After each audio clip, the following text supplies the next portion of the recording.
Salut la communauté de coups critiques, c'est encore moi Pépé, et aujourd'hui je vais vous parler du très simple mais très efficace Tunnel Goons. Vous avez peut-être déjà vu, on en a déjà fait une partie, live avec Ludipsy il y a de cela un peu plus qu'un an, et aussi on a fait un one-shot qui est disponible sur notre chaîne sous le nom de Dead Mall, qui est un des nombreux hacks de Tunnel Goons, c'est-à-dire l'adaptation du système de base à un autre type d'ambiance, un autre type de jeu, ce qui fait en sorte que Tunnel Goons demeure, justement comme je l'ai mentionné, un jeu super simple, mais à la fois aussi super complet et facile à prendre en main pour pouvoir jouer un peu ce qu'on veut, tant qu'on décide de l'adapter à notre sauce personnelle.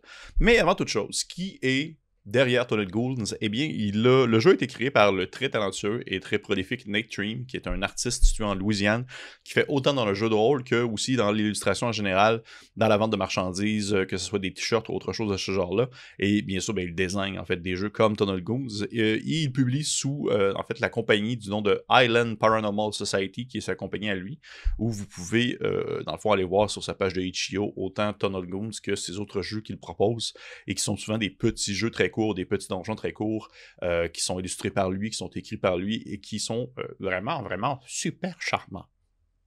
Ça ressemble un peu à ça. Thématiquement parlant, Tunnel Goons, eh bien, c'est un jeu de rôle sur table super simple qui a été inclus à la base dans un zine du nom de Eternal Cavern of Orc et qui par la suite a été pris vraiment dans son système et adapté en jeu de une page et demie selon votre grosseur de typographie.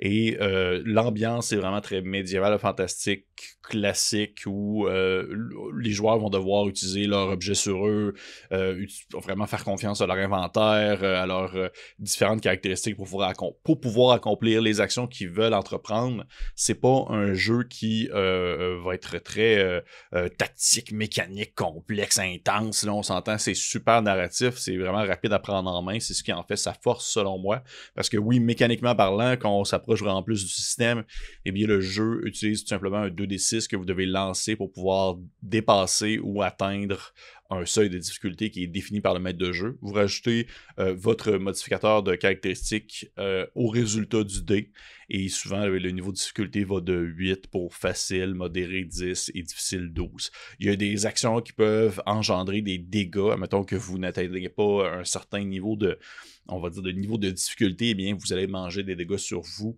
puisque vous êtes en combat contre des créatures ou vous tombez en bas d'une falaise. Bref, tout fonctionne autour de cette mécanique de 2d6, mais les répercussions vont être différentes selon, on va dire, la situation en soi. C'est pas mal ça. C'est ça qui est vraiment, vraiment facile à Tunnel Goons, c'est que vous pouvez le prendre, puis vous l'avez le jeu, là, puis ça se prend, ça se lit en une page et demie. Malheureusement, je ne l'ai pas physiquement, j'aurais voulu vous montrer un exemple, sauf que je vais vous montrer autre chose tantôt, qui va vous démontrer justement l'ampleur de la miniaturisation du jeu. Je sais pas si c'est un mot qui existe, c'est pas grave, on va l'utiliser dans ce contexte-là.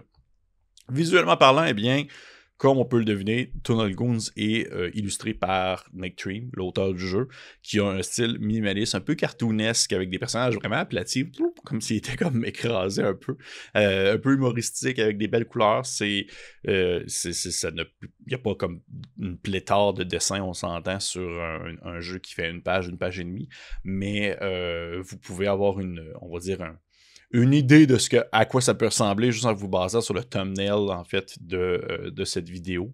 Et vraiment côté critique, qu'est-ce que je pourrais dire concernant Tunnel Goons? Eh bien, c'est court et efficace. Ça perd pas son temps. C'est simple. Ça suppose que vous savez un peu ce que c'est un jeu de rôle déjà à la base, par contre, ça vous le devez savoir un peu, puis que vous savez comment le gérer, parce qu'ils vont pas vous faire la grande explication de genre un jeu de rôle. Quelqu'un joue le DM, les autres personnes jouent les joueurs, il y a des dés. Vous n'avez pas comme ce moment-là, le temps est serré, l'espace est serré dans cette espèce de dépliant-là, donc c'est important de voir si on veut comprendre un peu ce que représente le jeu de rôle déjà à la base. Le PDF comporte en tout 4 pages, une couverture, 2 pages de règles, une feuille de personnage, et merci, bonsoir, vous savez absolument tout ce que vous devez faire pour pouvoir jouer à Tunnel Goons. Ce que je trouve peut-être un peu dommage, c'est on s'entend, là, c'est que c'est très simple, c'est même très, très, très simple. Est-ce que c'est trop simple? Eh bien, non, pas vraiment, selon la situation. Je pense que c'est très circonstanciel. Vous êtes pas... Ça dépend de ce que vous voulez en faire. Je ne ferai pas une campagne de Tunnel Goons pour pouvoir me lancer dans une longue péripétie allaitante où je dois comme faire vivre une expérience unique à des joueurs qui vont développer leur personnage en lien avec leur mécanique et tout ça. Vraiment pas. C'est pour des petites parties rapides, mais c'est des petites parties rapides efficaces. Et ce que je trouve vraiment très, très, très, très cool avec ce jeu-là, c'est que c'est parfait pour initier justement des jeunes. C'est parfait pour initier des personnes qui ne sont pas nécessairement familiers avec le jeu de rôle, mais que vous, en tant que DM, vous savez ce que c'est, vous savez comment ça marche. C'est vraiment un jeu qui se prend sur le fly et qui s'apprend aussi sur le fly. Mais pourquoi est-ce que je voulais également vous en parler? Pas seulement pour mentionner le fait que, on va dire, c'est super simple, mais aussi pour vous présenter en fait l'étendue de ce que peut être Tunnel Goons. Parce que comme vous le savez peut-être, ce jeu-là, en fait, il est publié sous une licence internationale qu'on appelle Creative Commons 4, c'est-à-dire que vous êtes libre de partager, copier, redistribuer le matériel que Tunnel Goons offre, et vous pouvez l'adapter, le remixer, le transformer, le construire et le changer pour à n'importe quelle fin, même commerciale. Vous pouvez comme prendre Tunnel Goons, changer les règles dedans, appeler ça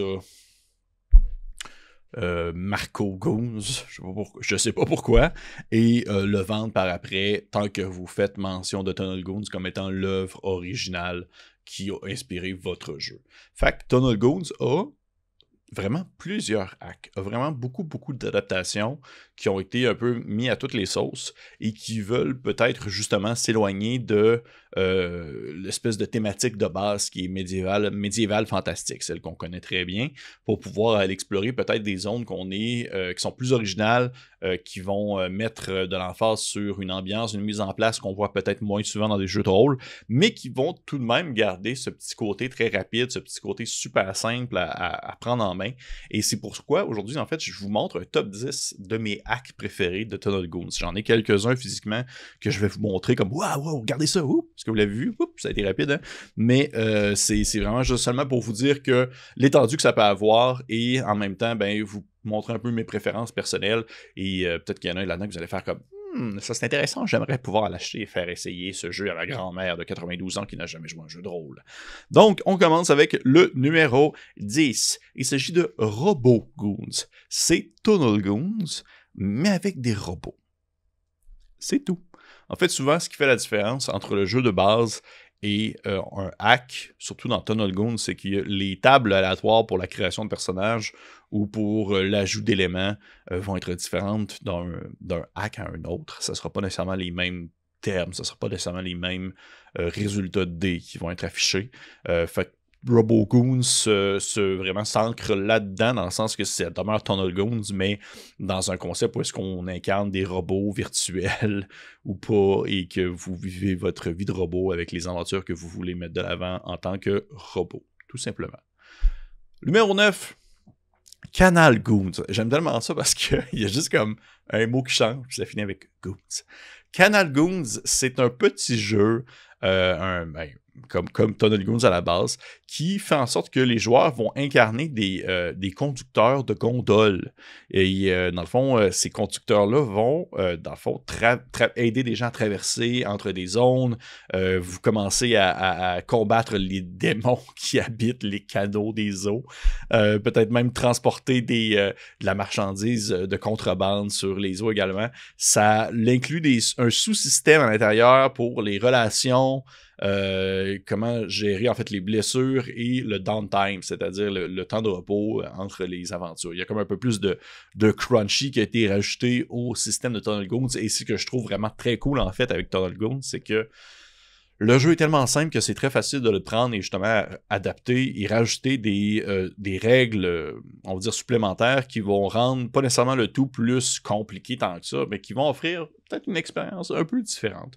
Donc, pour ça, Canal Goons, je trouve qu'il est super intéressant et vraiment une mise en place vraiment originale. Numéro 8, il s'agit de Space Goblins, qui n'a pas le mot Goons dans son nom, ce qui me déçoit amèrement.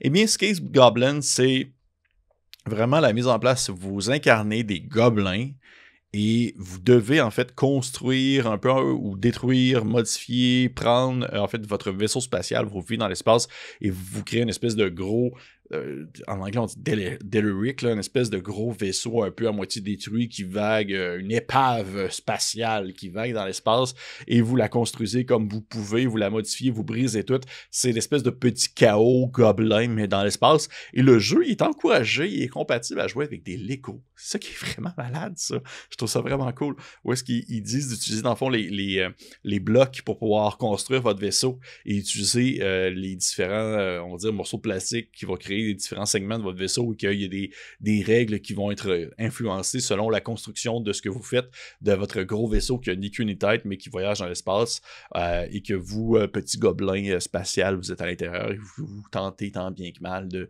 vivre au jour le jour parce que vous savez pas trop comment ça fonctionne vraiment un vaisseau spatial. Fait que Space Goblin, vraiment super cool hack, je trouve aussi pour son originalité et son inclusion des Lego. Numéro 7, il s'agit du jeu Hauser, qui est un jeu de rôle pour 2 joueurs et qui parle en fait de hockey amateur. C'est aussi, encore une fois, mise en place d'une thématique super originale.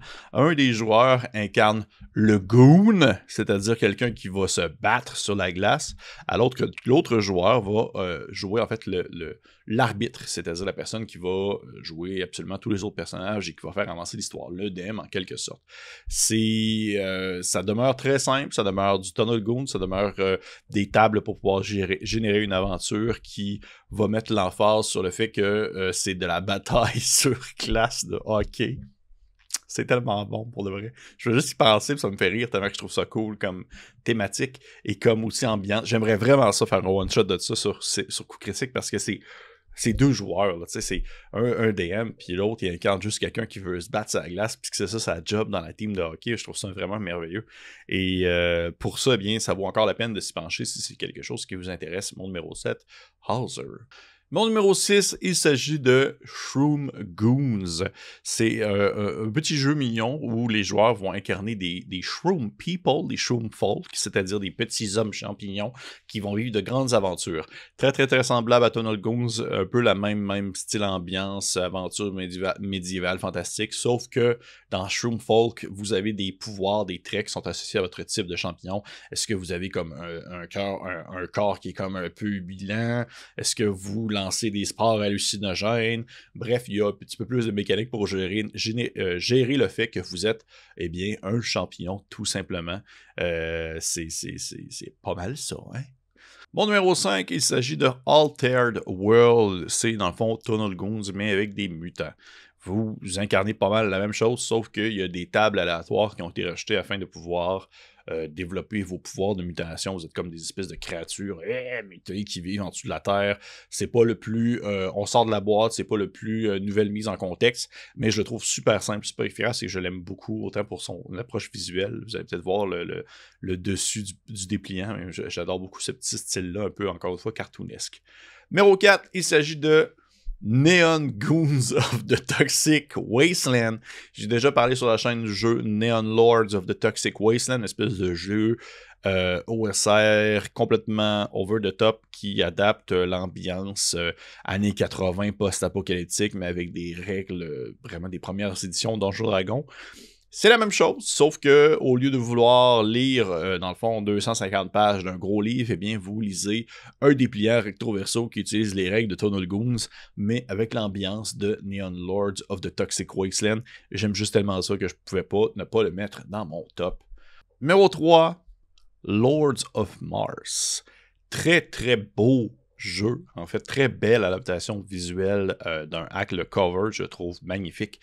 C'est l'adaptation, en fait, science fantasy des romans de Edgar Rice Burroughs, A Princess of Mars, ou peut-être que vous avez vu le film John Carter sur Mars, l'espèce d'ambiance. Oui, c'est du fantasy un peu médiéval fantastique, mais sur une autre planète. Donc, il y a des vaisseaux, il y a des lasers, il y a des bestioles, il y a des aliens. Mais là, c'est adapté à, bien sûr, à la sauce Tunnel Goons. super beau visuellement, super complet. La typographie est vraiment belle. Il y a des cartes à l'intérieur, des dessins. J'étais vraiment comme, oh shit, j'aurais vraiment voulu l'avoir physiquement. Je trouvais que c'était une des plus belles adaptations de Tunnel Goons. Et pour vrai, si c'est le genre de choses qui vous fait triper, je vous conseille de fortement jeter un coup d'œil. Mon numéro 2, le premier dans la liste que je possède physiquement et que vous avez déjà vu dans un actual play sur la chaîne, il s'agit de Deadmau5. Deadmau5 qui met de l'avant l'exploration urbaine qui va vraiment mal se passer. C'est ça qui est marqué sur le dessus du dépliant. Tunnel Goons Hack by John Patrick Cooper. C'est, comme le dit le nom, c'est exactement Tunnel Goons. Ça fonctionne, ça utilise le même système, la même manière de faire. C'est vraiment, la terminologie va changer selon, bien sûr, on va dire la temporalité du moment, dans le sens que c'est pas médiéval fantastique, c'est plus de l'exploration urbaine dans un centre d'achat. Et il va se passer des affaires vraiment terribles, des monstres, des créatures. Bref, vous pouvez aller voir le one-shot qu'on a fait, très très cool, inspiré par un vieux film d'horreur de série B que je ne mentionnerai pas pour pouvoir vous laisser la surprise du moment. Eh bien, comme vous pouvez voir, et là je trouve ça très cool parce que je voulais le montrer, Deadmau5 a un peu la même grosseur que Tunnel Goons à la base, et comme vous pouvez le voir, ça fait poop.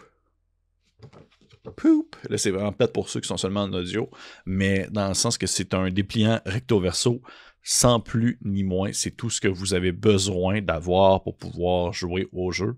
Et ça en fait que vous avez tout de même une expérience complète, comme vous pouvez le voir avec le one-shot qu'on a joué, en fait. Et pourquoi est-ce que je l'ai monté? Eh bien, l'exploration urbaine, un centre d'achat hanté, c'est dans des thématiques qui me jasent, et j'ai trouvé ça juste très très le fun à jouer. Mais là, mon numéro 1 que j'ai reçu quand même très récemment et que j'avais très très hâte d'avoir parce que ça faisait un bout de temps que je l'avais en PDF et que je trouvais que c'était vraiment tellement un très beau livre. Et vous allez voir, c'est vraiment plus gros que le Tunnel Goons de base.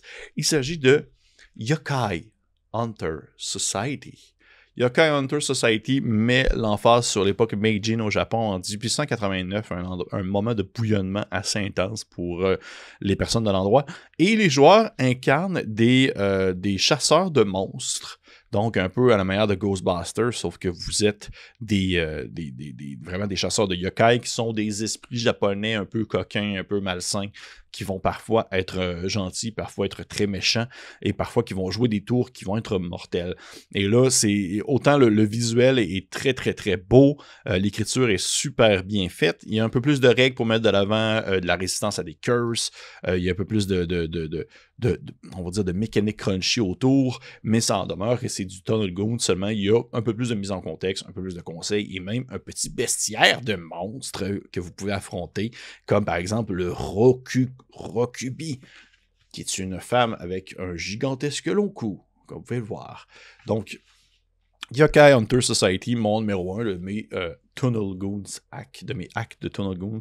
Vraiment, vraiment un jeu très, très efficace, très cool et qui peut très bien se jouer le temps d'une soirée avec des amis ou même des amis qui n'ont jamais joué à des jeux de rôle parce que, comme je l'ai mentionné au début de la vidéo, ça s'apprend vraiment rapidement.